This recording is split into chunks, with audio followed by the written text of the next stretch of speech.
So much for joining us today. My name is Jason Maganoy, and I'm the head of business development at St. Joseph Media. Thank you for joining us for this TL Insider Fireside Chat with Michael Medline. Michael is the president and chief executive officer of Empire Company Limited and Sobeys Incorporated. And he will be guiding us in a discussion today about leading through crisis and the future of grocery retail. Medline is a Toronto-based Canadian business leader who is known for speaking his mind and was recognized as CEO of the Year by the Globe and Mail in 2018. Medline has spearheaded significant transformational change at two of Canada's biggest retail companies, Canadian Tire and Empire. Despite the unprecedented events of 2020, Medline championed many successes, including the completion of his vast turnaround plan to save the once struggling Empire and its family of brands like Sobeys, Freshco, and Foodland, to name a few. Medline and his team of 127,000 people across Canada continue to navigate the most terrible pandemic of our lifetime, leading the industry in health and safety, philanthropy, and customer trust. Thank you for joining us today, Michael. Thank you so much, Jason, and thanks for everyone on the line, and thank you to Toronto Life. I very much enjoy your publication, so it's a pleasure to be here today. I'm glad. It's funny, like we want to make sure that we always get people who like the magazine. But I mean, that's my first question. Like, how are you, and how have you been holding up during the pandemic? Well, thanks for asking, and I'll answer that. But first, I'd like to say, like, who cares how I've been holding up? I'm more worried about all of the customers we have across the country, and especially you mentioned 127,000 people, our teammates in the stores. And what they've had to go through times of uncertainty, especially at the beginning where we didn't know anything about this pandemic. And all that's been on my mind is making sure they're safe, our customers are safe. And I think the industry's done a good job on that. I've done all right. The first 3 months are a blur. I gotta tell you, I see notes I took. I don't remember taking them. We were just full out, 24/7 as much as we could, because it was even tough to sleep, Jason, because you were so worried about if you slept and you didn't do something and didn't take care of things. It was tough times. And but I have a great family. I've got great friends, and they got me through it. And I've learned that you got to exercise. So all of you there, as well as I do, if you stop exercising, it's bad. I'm in the grocery business, so I eat a lot at home, and my eldest daughter is a great cook, and she's at home. But I also, you need a break. You need to take out some stress. And I learned too that some of my favorite restaurants were doing takeout, and we have to support them. And something to look forward to at the end of the day. So I think all of us would also appreciate, because most people here in the Toronto GTA area, we had a heck of a good summer in terms of weather. We got a break that way. And I hope everyone enjoyed that weather, because it doesn't last forever. We're heading into winter. Winter is coming. And it's tough times for people out there. Tell us about your career journey to Empire. Yeah. Like, why have you been so adept at driving meaningful change for businesses in different sectors? Well, thanks for saying I'm adept. I try to be. I think that when I think about it, I've been, I started off as a lawyer. I tried to cover that up. I didn't put that in the intro, ever. I don't put it I don't talk about it too much, because people have bad opinions of lawyers for some reason. And then I was in the pulp and paper industry, but I've been in retail now for 20 years. And I was in hard goods with Canadian Tire, soft goods with Sport Chek, and now grocery with the great, Empire Company, the Sobeys, Safeway, IGA, and a bunch of other banners, as you mentioned. And you know what? I don't find any of the jobs that different. I don't find retail that different. Grocers like to think, we like to think we're special, but it's not that different from other retail. And it just comes down to, if you want to be adept, I think it comes down to leadership. And every business, to me, is pretty well the same. And I got some really rules I stick by. You got to have a great strategy. So we always have a 3-year strategy going. Because if you don't have a strategy, you don't know what you're doing. And then you got to execute on that strategy. And you need all the processes and disciplines to do that. When I was young, I didn't appreciate how important process and discipline was. You got to live by your values. And I found that as long as I've got clearly grounded values and beliefs I can lead better, and the organization responds to that. Unfortunately, you have to make tough decisions to lead. And I think a lot of people don't like to make tough decisions, or don't think they should. And it's almost cruel to a company not to make those decisions that are tough ones, but make you a greater company. I always talk about, it's nothing to do with me. It's the team I work with. It's 127,000 teammates, and especially my executive team colleagues. So I just let them, I push them real hard, but I don't get in their way. I believe in innovation. I really believe in diversity, equity, and inclusion. Always have, and especially now how important that is to lead a company so that you're getting the most. You want the best team you can have. You want the dream team. And if you don't have inclusion, if you don't have that diversity, you can't have the dream team. And then lastly, I think about it a lot. I like to pretend we're a sports team and that we think like the Raptors, I was going to say the Leafs, but the Leafs when they're really good. And I like to think about that because I think if you can engender a culture where you want to thrill your customers, the fans, and if you want to kick the butts of your competitors, that's a pretty winning formula. So that's how I think about it. It's pretty simple. Anyone, pretty well you can do it. You just got to keep it simple. And so how have you approached leadership then during COVID-19? And what do you think leaders need to do to be successful right now?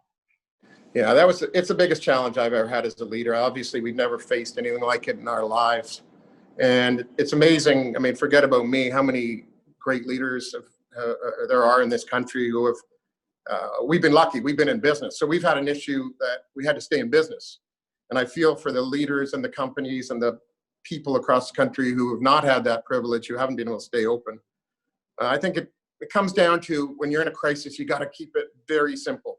You got to go right back to basics, and you've just got to do what's necessary. And you got it, but at the same time, I've talked about values. You got to keep it true to your culture and values. That guides us.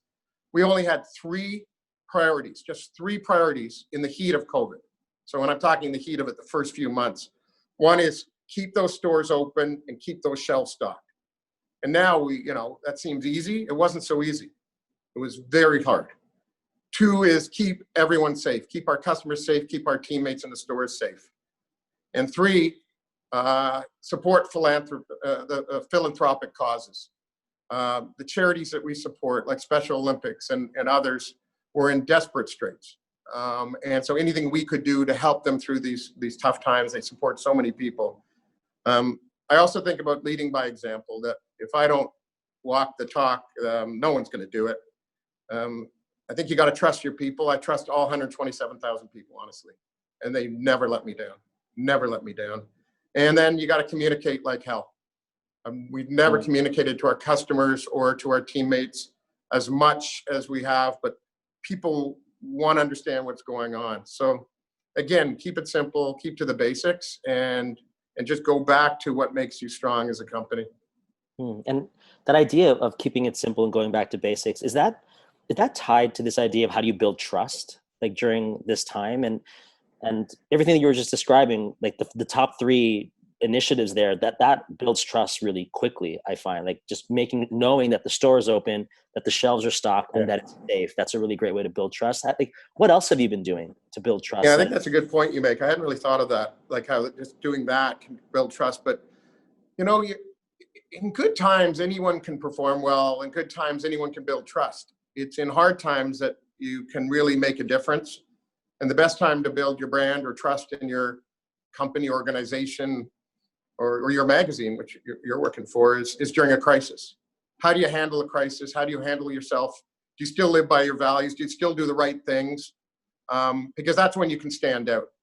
And we did stand out. I think there's a couple of things that we did. We took action so quickly, and we communicated it. And we already had a good brand. If you have a lousy brand, if you don't have the trust of people, you can't build on that. And we did a good job. The team did a great job. Every brand study I've seen in the grocery and retail industry since COVID started, we have excelled. And that's a tribute. I mean, what do people really see when they go in a grocery store? The people who show them where the product is, who are stocking the shelves, who are helping them in the line or helping them in the self-checkout. What they don't see are the people who work in our distribution centers who also make it happen. They're the unsung heroes, are the people in our distribution centers. But I think that's how you build trust. It's good times, anyone can do well. It's tough times where you can build trust. And I think our people have earned Canadians' trust. Mm. And I love that idea of like everyone's been talking about the pivot. Everyone's pivoting in their business. You described pivoting to what you're best at, your core values, your culture. But how else has Sobeys pivoted during the pandemic? Yeah, and not everyone's been successful. I think everyone talked about pivoting and living by their values. I'm not going to talk about who I think didn't do a good job, but I think some companies did stumble.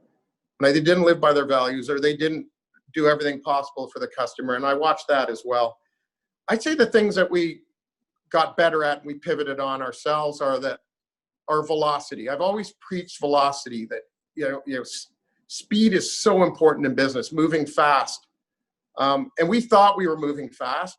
We realized during COVID that we can move so much faster, that we can change our business. We can put in safety devices like plexiglass in record amount of time. Clearly, e-commerce is going to be a bigger part of the business. And we pivoted and accelerated our e-commerce, especially in the GTA. I think we became more of an operator store culture. I think we were a little bit too top down before COVID. Then we learned that the stores know what they're doing and they can give us ideas and ways to activate better and execute. And I think we're more an operator culture now. We've built more flexibility in the system.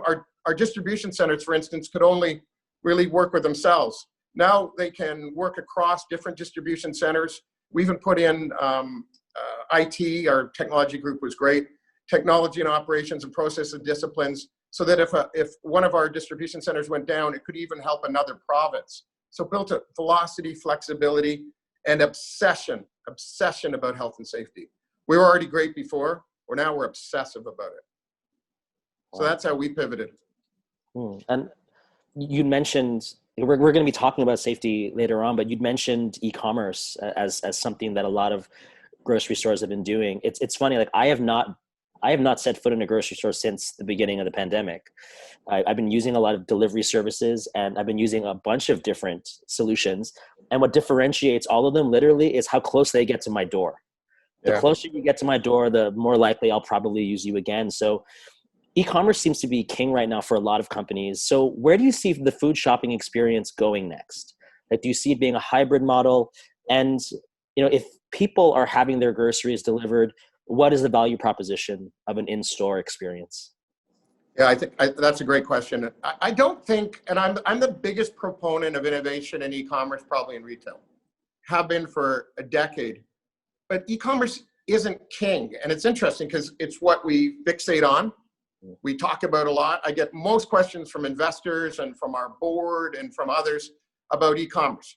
And I think that's because e-commerce is the fastest growing part of retail.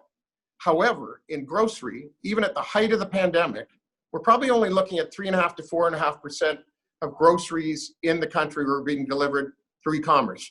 And that was 3 years into the future. That was triple what we were before COVID, the terrible COVID struck. So as much as I love e-commerce, stores, great stores, are going to be the key to most grocery shopping, even in urban centers, for the next decade and beyond. However, e-commerce will grow much, much faster than the others. And you asked a good question. To be relevant in store, in what we call bricks and mortar, the stores, you're going to have to be exciting. You're going to have to be innovative. Always thought that. And you got to be safe. And that's what we're seeing. When we are asking customers now, we do lots of studies with our customers and Canadians. It used to be location, price, value, choice. Number one, safety. But when you think of stores, we have great stores across the country and in the GTA. But you think about an innovative store, for example, we have Farm Boy, which if Jason, you haven't been out. You haven't been out lately. You haven't seen all the Farm Boys we're putting up, and we can talk about it later if you want. But that sort of store and some of the things we're doing in the Sobeys stores to make them safe, innovative, exciting. That's the only way you can compete from sitting on your couch and ordering. But a lot of Canadians don't have the ability to go and order online, or that they still like to go to stores, or most Canadians don't do one or the other when given the choice. They do mix it up. So when you say a hybrid model, it's going to be a hybrid model. Mm. And that idea of safety, that takes me to Voila. Yeah. Like one of the things when you were launching Voila, I was actually in the process of trying to launch my own grocery delivery service, and I was watching what you guys were doing, and it was so good. Just the way you were differentiating your solution, and safety was a part of that differentiation. So tell me more about Voila, and what have you done with that solution to differentiate it in the Yeah, market? Voila is it's a solution that we have exclusively in Canada. Is what's called. I won't bore you with everything about all the inside baseball stuff, but Ocado is a company in the UK which has come up with the greatest solution for e-commerce in the world, on the globe. And back in 2017, we started looking at it, went over to the UK and looked at it, and it's the only thing in my business career I felt we had to have in my whole career. That without it, Plan B would just be terrible. Like, I'm not a big proponent of in-store pick. It's not as good. And I'll tell you in a second why not. There's just nothing like what we have at Voila in Canada, or indeed around the whole globe. And so now we have Voila. It's in the GTA. This is a shameless plug. You should get online. We're nearing our current capacity, so get on there quick, and we'll keep adding capacity as we go. But we had to have it. It's the best in the world. It's robot pick. We didn't know about COVID in 2017. It turns out that our customers really appreciate and understand that this is picked by robots, okay? It's delivered to your home by the safest people in the world, the best protocol in e-commerce on the globe. It's delivered in a 1-hour window. It's the best selection, and we have almost no substitutions, and we'll almost never tell you we don't have it. You order it, you're gonna get it. We're 99.8% sure of that. It's the freshest product you can get. It's at great prices. As I said, the people who come to the door are the real differentiators. It's a beautiful, beautiful van. You've seen them all over if you've been on the streets of Toronto, and the people are wonderful, and even the details. So I didn't even know this, okay? I know everything about Voila. They came to me with one of the deliveries. They put down the bags. They stepped back from my door, one of my first deliveries, and they said, sir, or Michael, whatever they call me. And they're wearing the mask. They've got everything. And they said, the ones with the green at the top of the bag, those are frozen or chilled. You got to put those away first. And it's that attention to detail. And it's just, there's nothing like it on earth, and customers get it. When you have the best solution, customers get it. You hardly have to market. We marketed at the beginning. It's almost all word of mouth. And the highest customer scores I have ever seen in my years in retail. Never seen anything like it. Now you've gotten me going, Jason. I get excited and I go on and on. But when I see something that's just so much better than anything else, I think, and it's only in the GTA right now, then going to Montreal, then we're going to put it in 2 other places. I think you can look west a little bit. I won't ruin the surprise. But it's like nothing else you can try, and we need it more than ever now. And as it's growing, I said, look, bricks and mortar is still king, but the growth is going to be in e-commerce, and we have the best solution. And I think just what you just did there was how you were launching it. You were just addressing all of those pain points. Like the substitutions right now that's terrible when you're shopping e-commerce. It's like you never ever get what you want half the time. So that actually takes me to, going back to what you'd said earlier about making sure your shelves were stocked, and this idea of supply chain and food security. And it's so top of mind, especially as we enter the second wave. So what has Empire done to ensure stability? Yeah, well, we've done a lot, but I got to give credit to the farmers, to our supplier partners, to the manufacturers who are out there. I got to tell you, truthfully, that there were times we were very concerned that the food supply chain wouldn't stand up. Wow. I can tell you that it was hanging by a thread, but it was the people who grow in this country, it's the people who manufacture, it's the retailers, it's the distribution center teammates, it's the people who drive trucks. Talk about unsung heroes. Kept it together, and it was touch and go.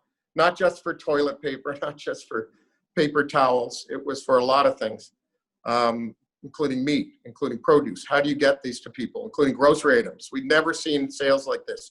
We didn't think we could keep up, and we adjusted. So suppliers had fewer choices. If you go in your store still, there are fewer choices than you had pre-COVID. And that's how they're keeping efficiency up, because it's hard to run a factory now in COVID. People have to be apart. You can't have as many people in there.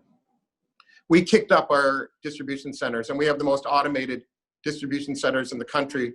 Thank goodness, because we were able to ratchet up to a point where actually we would not have thought we could ever get to. It was beyond what we ever thought was capacity. We had teammates stocking shelves all night. And now we're ready for the second wave as people get more and more concerned. As winter comes, we got to be ready. It's our job, but we're only one part of it. I don't want to claim that we're the only part. There's so many people in this country. This is a great country. How we pull together, how our customers understand and thank people on the front lines. You know, you look at other countries around the world, I won't name them, and how we pull together as a country. It really is quite moving when you think about it. And that idea of pulling together, you know, so this actually pulling together and supporting our essential workers. Yeah. How have you kept them safe? Like, safety has been a huge part of your core value and what you're doing right now. So what have you been doing to keep essential workers safe right now? Well, as I told you, we had three priorities at the beginning, and the most important is to feed Canadians and keep our teammates and customers safe. We made it such a priority day one, and we knew it was coming, right? You could feel in February. So we made it a priority, and then we damn the cost. Like, seriously, damn the cost. I didn't care. I had no idea. We were the first in North America to put plexiglass in. Now it's ubiquitous. Everywhere I go, I see plexiglass, and I kind of laugh because we didn't know we were making this up as we went. Had no idea how much the plexiglass would cost, how much it would cost to install. All we knew was we needed it real fast. And I think when you make things a priority, then you do them, and you don't ask how much they cost. Safety of customers, safety of teammates is number one, and we led the way in that. Another thing we did is people around the globe are amazing, and we benchmarked and called retailers in Europe, in Asia, who had already hit it. And the idea for plexiglass came, I believe, from an Italian retailer that I spoke to. And immediately we started ordering plexiglass. Innovation's the key, especially as we head into winter, and we head into what I hope isn't a terrible second wave, but we're ready for it. We never let our guard down. We kept our protocols and disciplines in place. Now we're stepping them up again, even greater as we fear a second wave.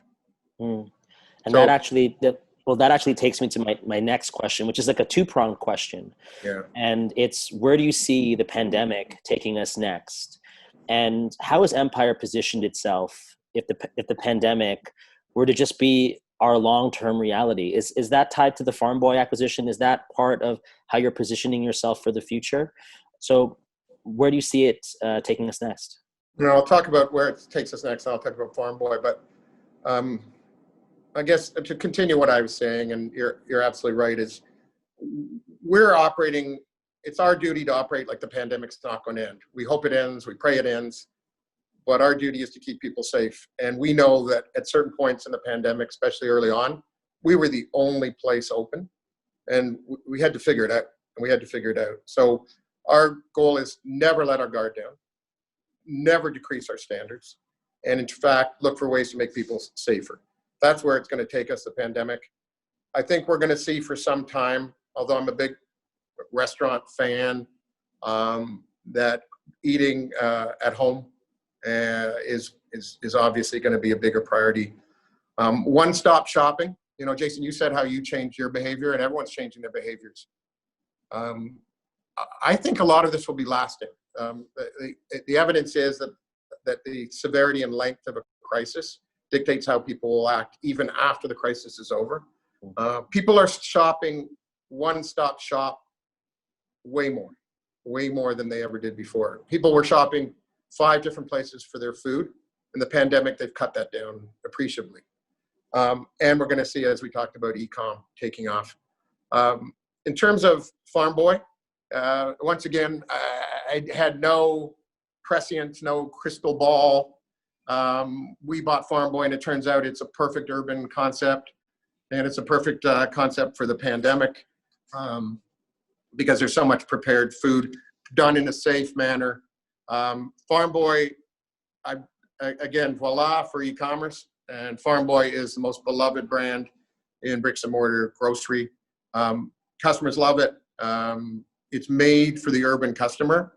They have the great leadership team there. We partnered with them 2 years ago and brought them on board, the family of Empire, because we saw in 2017, again, we had very low market share in Toronto, in the GTA and in Ontario, compared to where we could be. Now we have a better market share because we have Farm Boy, and Voila still can grow that market share. We're still nowhere close to that, especially in the GTA. We're opening up stores. If you live in Newmarket, go. College and Bay is now open.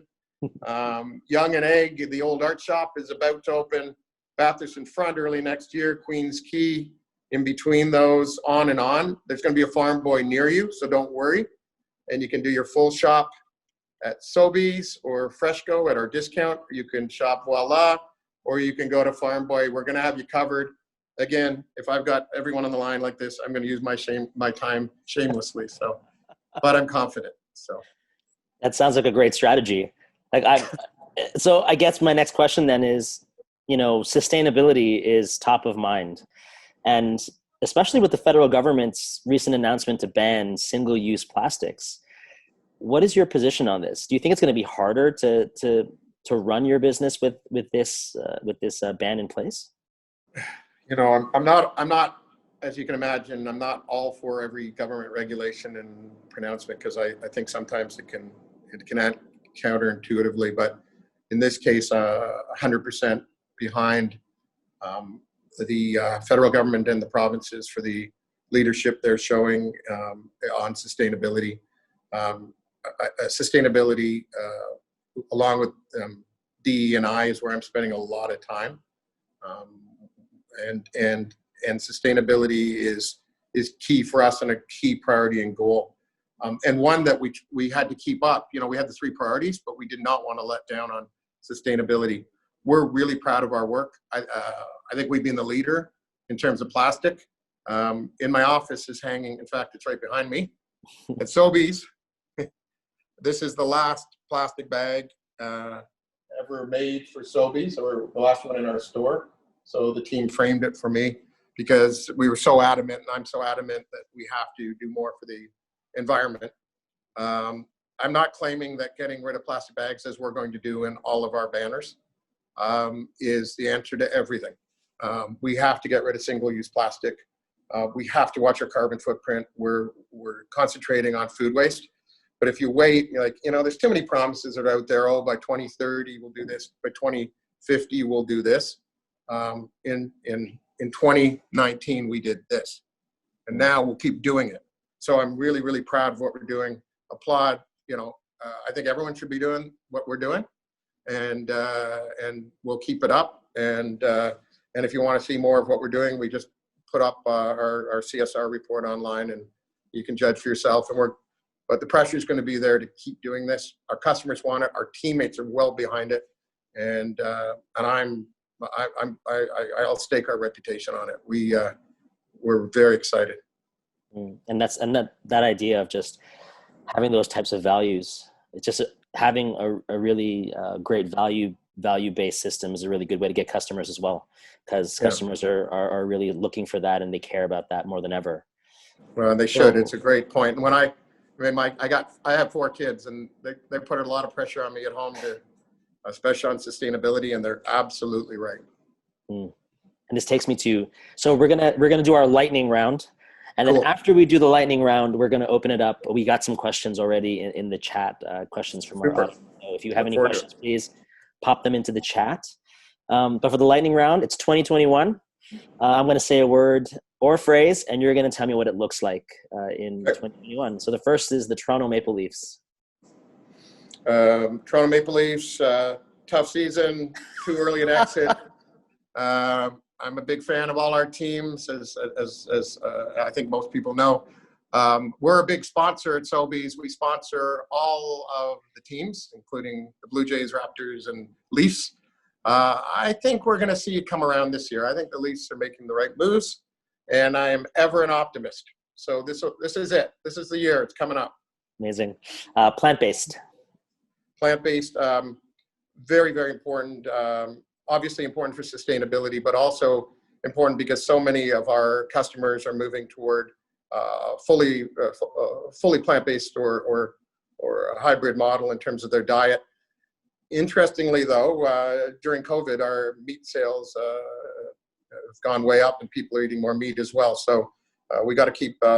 We're keeping everyone happy, but we were the first grocer to put Beyond in our stores, and we'll continue to innovate. And those of you who are big on plant-based, which some of my kids are, we're going to make you happy. At the same time, we'll have choice for others. And the last word is Sobeys. Sobeys, great culture, great team, innovative, have values, and that's the best thing I can say about anybody. Amazing. So now we're going to open it up to questions, and I actually have the questions in front of me here. This is a question from Kim Locke, and she says, "Hi, Michael. Proud Blue Noser from New Glasgow and supporter of Sobeys. I'm also autistic and really appreciated the attention to the level of detail that Voila took with my order. Do you see local stores doing delivery with autonomous vehicles in the next 5 years?" Maybe not 5 years, but yes, in a longer time frame, I do believe there will be a mix of autonomous and non-autonomous vehicles. I got to tell you though that people enjoy people, and that the comments we get, we have all the robots go on for us at Voila, and what people love the most are our teammates who come to their door. So it's always going to be a mix of that. Interestingly, and I talked before how we're becoming more of a store-based operator culture. For across the country, we started this a couple of years ago on certain hours across almost every store in our network. If you suffer from autism and are bothered by the noise and light in a store, we turn all that off and make it. That's part of diversity inclusion. That's part of being customer centric, and it's part of being a good Canadian. That did not come from me or any executive. That did not come from head office. That came from a leader in our store. That's an amazing now it's idea. across the country. Wow, it's an amazing idea. The next question is from Kulin. Sobeys makes funding youth mental health a family affair. Can you tell us more about the philanthropy towards youth mental health? What was the motivation of that from Sobeys? Yeah, but thanks, Colin, for the question. And by the way, I had nothing to do with these questions, but I really like them.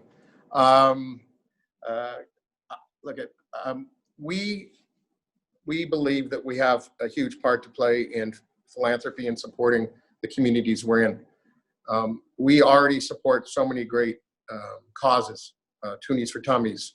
I mentioned the Special Olympics, I think we're the biggest partner. However, we wanted to do something nationally. We were looking at it over the last 3 years, and we thought, and by the way, kudos to Bell for what they've done on mental health, and we want to be a part of helping mental health. And I've long been a supporter of the Sick Kids in Toronto, and now I'm on the foundation board there, one of the most wonderful places in Canada, and how much it does, and started looking at something that could unite all of our banners and our customers and our teammates and the Sobey family. And we settled on youth mental health. We were told that this was an area where it's literally out of control, that the kids' hospitals are having trouble coping with it. And this was pre-COVID, and now with COVID, you can imagine how kids and youth, how this affects them, and how dire sometimes people straits they find themselves in. And so we leapt to that cause. We're united behind it. Each of the children's hospitals, everything raised goes locally, but also the hospitals can use the money in the way they see fit. So each of the hospitals has an amazing plan in place. They're wonderful to work with. And I want to thank our customers across the country. We asked them a couple weeks ago if they could help donate. We're giving a lot of money, the Sobey family is, and our customers came to the table as well. This is a cause that immediately resonated with them. And we're throwing all of our weight behind it. So thanks for the question, Kua. That's great. The next question is actually from Lynn, and it's marketing. It's a marketing question. Okay. So what role do you see inspirational or educational? Like, for example, I didn't know that about the mental health initiative for Sobeys. So what role do you see inspirational and educational content having in your overall marketing mix? Well, was it Lynn who asked that? Did you say Yes. Lynn? Hi, Lynn. Thanks for the question. Lynn, I'm just going to tell you very truthfully and transparently what I think about that. I think it's important that you as a Canadian understand what Sobeys and or Freshco or Foodland or Farm Boy or IGA or Safeway stand for. I think that's important, that you know that we believe in sustainability, that we believe in DE&I, that we give to our communities, which not every retailer does, let me assure you, and that we have values and that we're family serving families. At the same time, it's not why we do it, and I think that sometimes you can overdo it. I've stressed, and I know that that we not try to take advantage of causes to bolster our brand. That we do it because we believe in it. If we get credit for it, fine. But I think you can overblow things. We do it because we believe in it. It's because of our values. If you want to shop for with us because you agree with our culture, values, and what we support, that's really nice. But it's a balancing act. We'd like you to know that we do it, but I think we don't want to use it. It's not why we do it. Great question, and it's one people haven't asked me before, and I've thought about it quite a bit. Thank you, Lynn. The next question is from Jamie, and it's pretty simple. Is there a virtual tour of the new automated distribution center for Voilà? That's a cool question. I've asked for one. There are some proprietary things that they don't want to show, but I think we should have a cool, I want to do a 3D one because that's more innovative, but for now, I'd love to show you a tour. When I went to the UK and I saw, it was Halloween Day 2017, I was in the UK just outside of London, and I saw this hive of the freshest products being picked by robots. They had to drag me away because it's quite amazing. I think we should have tours when COVID's under control and show people this. And I think a virtual tour is a great idea. And I can use that question to spur our people on. Right now, to be honest with you, they accelerated the program to open Voilà quicker so we could serve Canadian or people in the GTA because of COVID. So I haven't really bugged them on things like that. But as we get our feet under us and as we have, I think we can do things like that are cool. That's great. And that actually takes us to the end of the questions from the audience. So actually, someone just popped in with the last question. So this is from Kemba. And the question is, have we thought about using augmented reality for our automated DCs? Yes, I have, because in a previous role at a retailer, Sport Check, I was really into augmented reality. I think it's really exciting. I mean, and I have certain dreams of using augmented reality to make the shopping experience more cool online or in store, or be able to tell our story more. It's only one portion of it thrilling a customer, but it's exciting. So yeah, I've thought about it. And as we move forward, I think with the innovation team led by our head of innovation, Mohit Grover, with our great retailers, Pierre Saint Laurent and Sarah Joyce, who runs Voilà, as we push more and more into innovation, I think that AR could be a part of that in its course as part of it. Boy, I love these questions. Like, now I'm armed. I can go to meetings and say that customers are asking about augmented reality. So thank you for arming me. I appreciate it. And that actually, another great question from a customer here. This is Kevin. And his question was, you gain customer data through the Air Miles program. However, it does not really provide for a great in-store customer experience. What is the plan for the Sobeys app so that I can get a better value from it when in store, example, push offers, notifications, etc., and you get better analytics? Another great question. The only thing I can say is stay tuned. So we're working on all sorts of innovation and personalization, and that I completely agree with that comment that we can up our game in that area, and we will do so. it won't be tomorrow, but it'll be soon. Great. And then another question from Jamie. Can we expect more Chalo? Is it Chalo stores? Chalo. Chalo, more Chalo stores in the GTA. It's a great banner. Yeah, it is a great banner, and some of our most popular stores. So Chalo is part of Freshco, and it's a South Asian offering, and it is a superb store. When I first joined the company, I got to know more about Chalo. It just blew me away. There's more room for Chalo in this city and across Canada. We just put some in Western Canada. They're doing great in the GTA, and we're looking for opportunities to expand. That sounds great. Yeah.